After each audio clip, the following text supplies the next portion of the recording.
Imagine with me for a moment a gang of thieves, not just ordinary thieves, but masterminds in planning and execution.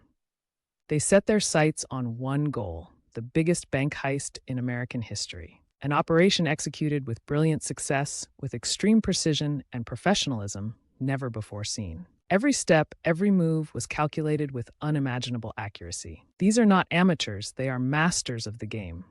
But the burning question is, how could a group of thieves so intelligent, so precise, be caught? Is it conceivable that after all this meticulous planning, they would fall into the trap of trivial mistakes? Could there be a single, even faint, lead that would guide the investigators to them? Today, we will delve into one of the most thrilling and bizarre crime stories in American history. A story that will make you wonder at every moment, how did this happen? And who are these geniuses? Get ready for a journey full of suspense, secrets, and details you've never heard before. I am Murad, and this is the story of the Great United California Bank Heist. Our story takes us back in time, to the charming city of Los Angeles, the vibrant heart of California, specifically in 1972. Imagine the atmosphere.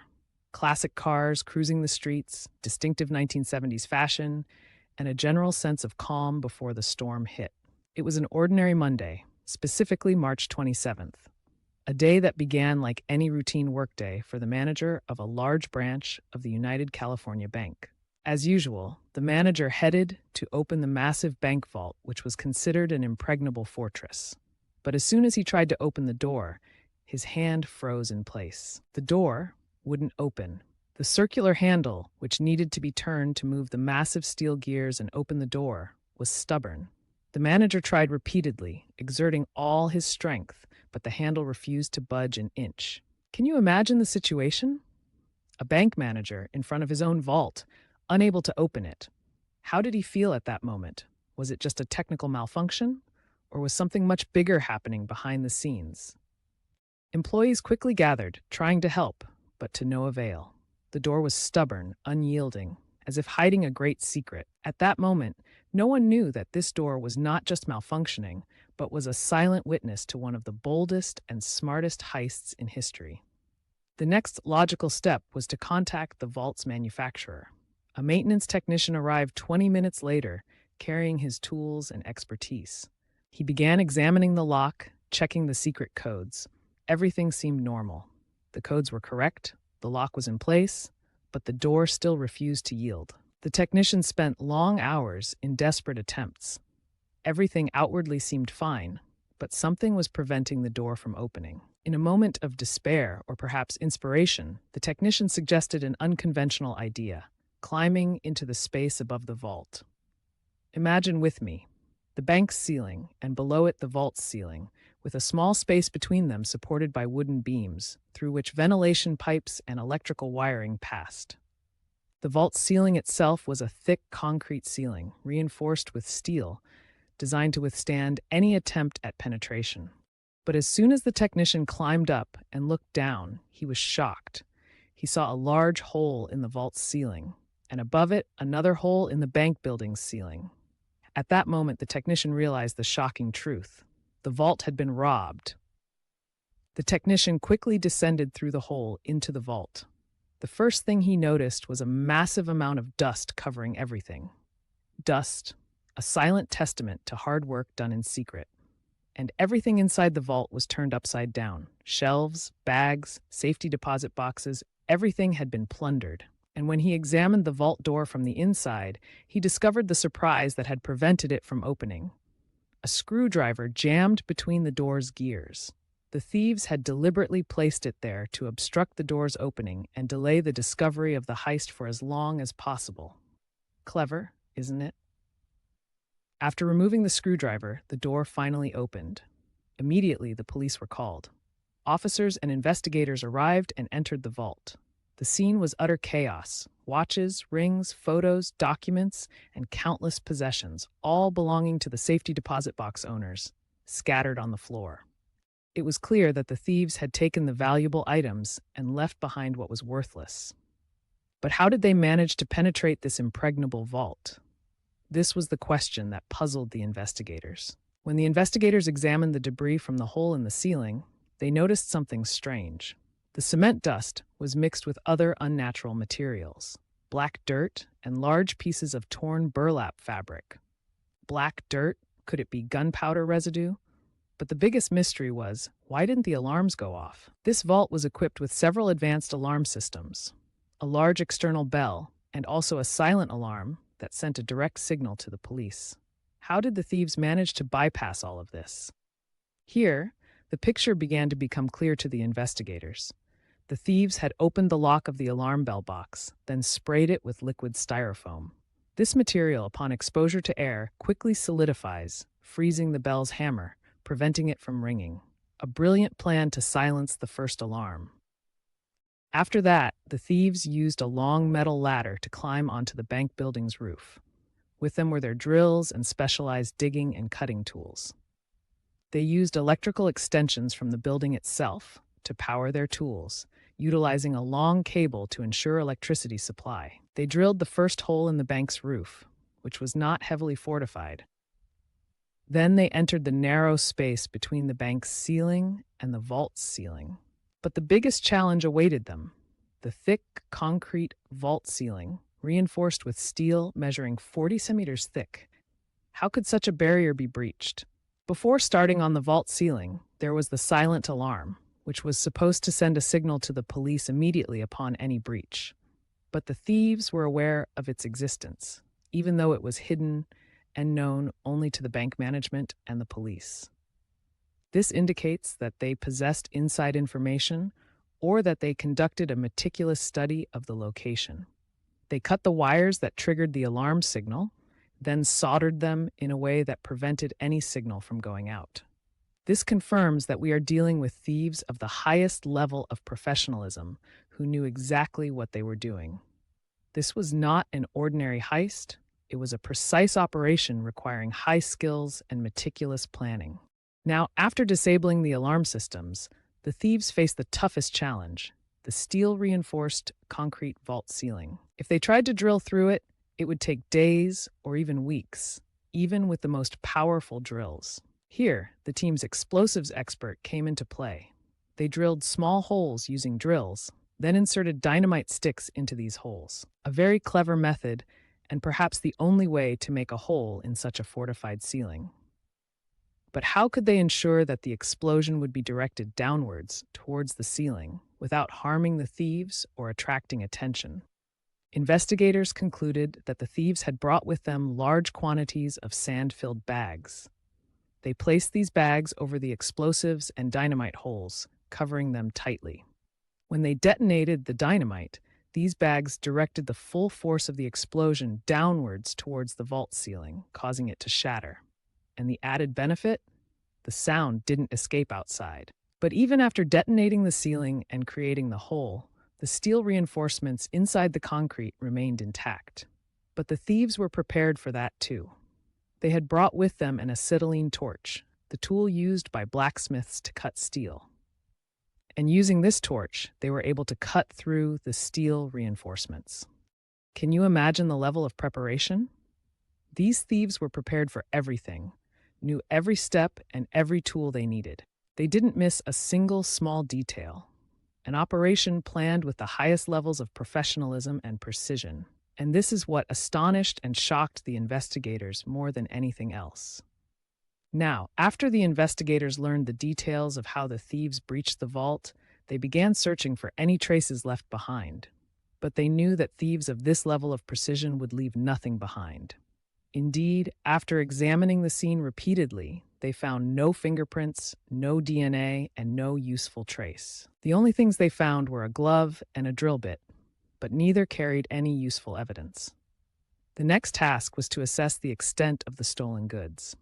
It was clear that the thieves had forced open the safety deposit boxes, and since the heist occurred over the weekend, they had ample time to open the boxes, search them, and categorize the items. They took the valuable items and left behind what was worthless, such as photos and documents that were of no interest to them. The bank itself did not know what was inside these boxes, as their owners were the only ones who knew their contents. Therefore, the police had to interview all the box owners to estimate the extent of the losses. These boxes were filled with jewelry, watches, financial bonds, and even cash.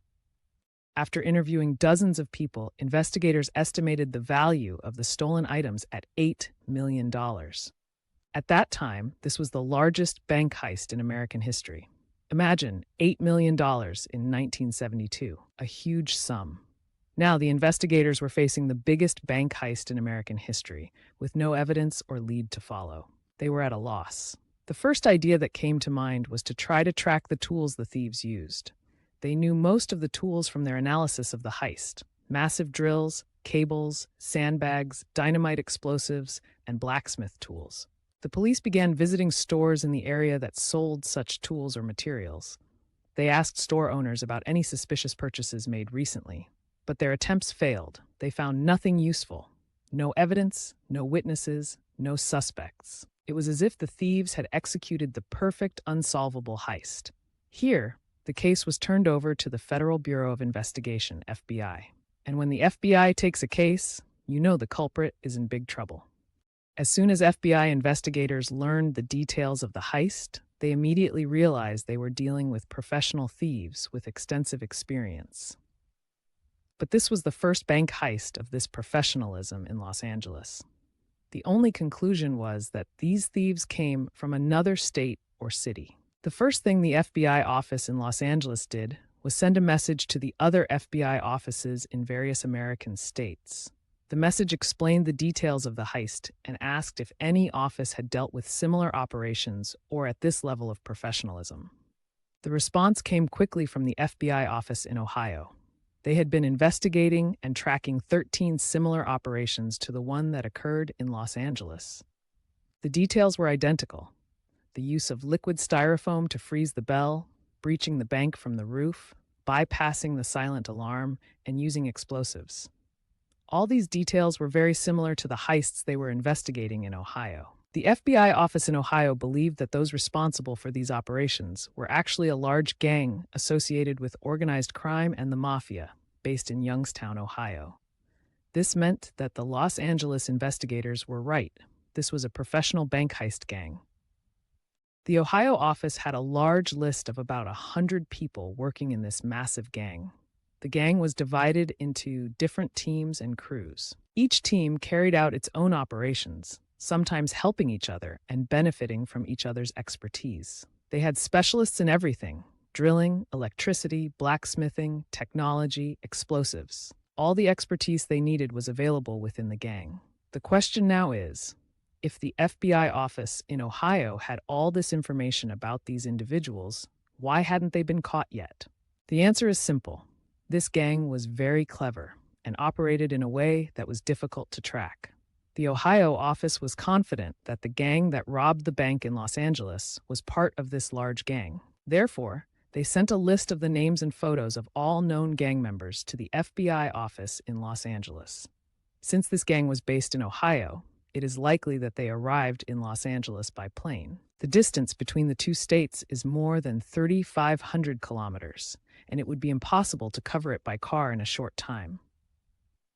The next task was to compare the list of gang members' names with the passenger lists of those who arrived from Ohio to Los Angeles during the period preceding the heist.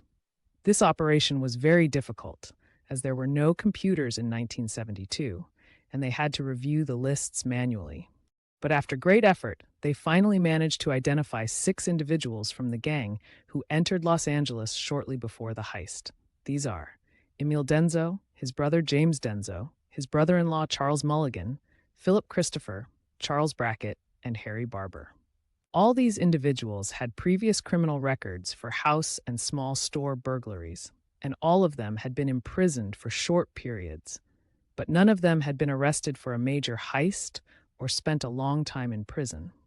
Emil Denzo, suspect number 1, seemed to be the leader and planner of the operation. He chose the rest of the gang members and even brought some of his relatives. James Denzo, his older brother, and Charles Mulligan, his brother-in-law and sister's husband, had no specific expertise, and their role was most likely manual labor.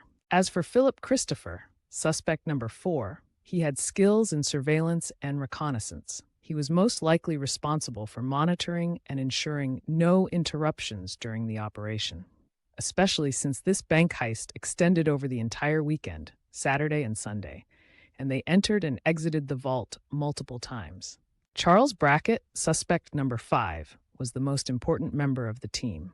This man was an electronics and explosives expert, and he was responsible for disabling the alarm systems and planting the explosives. As for Harry Barber, suspect number 6, he is the nephew of the leader Emil, and his role was most likely manual labor as well. These 6 arrived in Los Angeles shortly before the heist, making them the main suspects in the case. The problem now was that the investigators didn't know where to look for them. The only idea that came to mind was to go to the airport and ask taxi drivers if they had seen any of them, as it was likely that the suspects used a taxi after leaving the airport. Investigators interviewed all the taxi drivers who were working at the airport that day. It was a huge operation, and it took several days to interrogate dozens of drivers. But finally, their tremendous efforts led to a result. One of the taxi drivers, after seeing the photos shown to him by the investigators, said that a group of 5 people resembling those in the photos rode with him that day. He remembered the trip well because they gave him a tip of $100, which was a very large sum at that time. And above that, the driver said that they looked suspicious, as if they were indeed gang members. The investigators took the address that the taxi driver gave them, which was a house in a city suburb. The investigators were concerned that the suspects might flee if they knew the FBI was after them. But after thinking, they had no other option but to go to this house, as it was the only lead they could follow. They arrived at the house and knocked on the door. When the door opened, a person came out. After they introduced themselves and asked some questions, they learned that this house belonged to the Barber family, and the person speaking to them was Ronald Barber, the younger brother of Harry Barber, suspect number 6.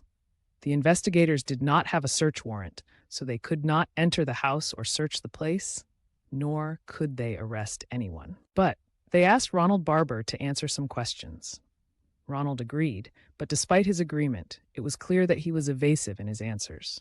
He always said, "I don't know," or gave unclear answers. When they asked him about the 6 gang members, he said that they came to the house, but they did not stay there. Each of them went their own way to finish their business, and when they asked him about the nature of this business, he said, "I don't know."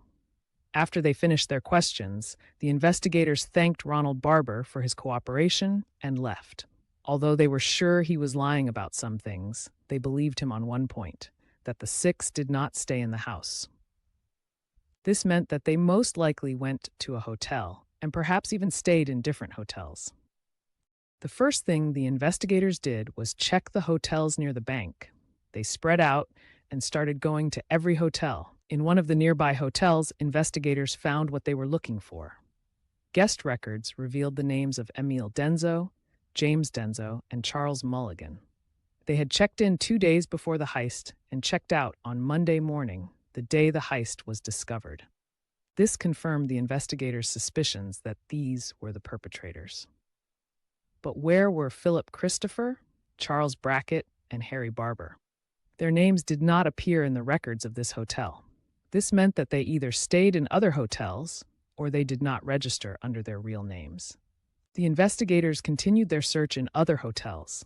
After days of painstaking searching, they found Philip Christopher and Harry Barber in another hotel, registered under aliases. As for Charles Brackett, the electronics and explosives expert, no trace of him was found in any hotel.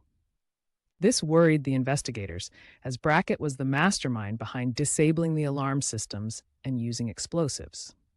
Now, after locating 5 of the suspects, close surveillance began. FBI agents monitored the hotels and houses they believed the thieves might frequent. The surveillance was difficult, as the thieves were extremely cautious and used complex methods to avoid being tracked. Meanwhile, investigators were trying to build a strong case against the thieves. They gathered all available evidence, the taxi driver's testimony, hotel records, and an analysis of the heist method that matched previous operations in Ohio. But there was still a big mystery. How did the thieves know all these details about the bank and its alarm systems? And how did they manage to obtain inside information? After weeks of investigation, the investigators came us a crucial piece of information. It turned out that a former bank employee who had worked in the security department had a connection to one of the Ohio gang members. This employee had been fired from the bank several months earlier due to behavioral issues and held a grudge against the bank. This former employee had provided the gang with precise information about the bank's layout, the locations of alarm systems, and even details about the vault and how it operated. This explains how the thieves were able to disable the security systems with such precision. Now the picture was almost complete. The investigators had the suspects, they had the motive, and they had the method of execution. It was time to act. In a coordinated operation, FBI teams raided the hotels and houses where the thieves were staying. Emil Denzo, James Denzo, Charles Mulligan, Philip Christopher, and Harry Barber were arrested. But where was Charles Brackett? He had disappeared. It seems he was the most cautious and managed to escape before the police arrived. The thieves were taken for interrogation. At first, they denied everything, but the evidence was overwhelming. Under pressure, some of them began to confess, revealing details of the operation and the role of the former employee in providing them with information. The thieves were brought to trial. After a long trial, they were all convicted of grand larceny. They were sentenced to long prison terms. As for Charles Brackett, he remained at large for several years before being apprehended in another state and brought to justice. As for the former employee, he was also arrested, convicted of complicity in the theft, and sentenced to prison. And so, the curtain fell on one of the biggest and smartest bank heists in American history. A story that showed us the ingenuity of the thieves, but also the perseverance and intelligence of the investigators in uncovering the truth. What do you think of this story? Do you think there are other thieves as clever as these in our world today? Share your opinions in the comments. And don't forget to like the video and subscribe to the channel for more true and exciting stories. See you in a new story.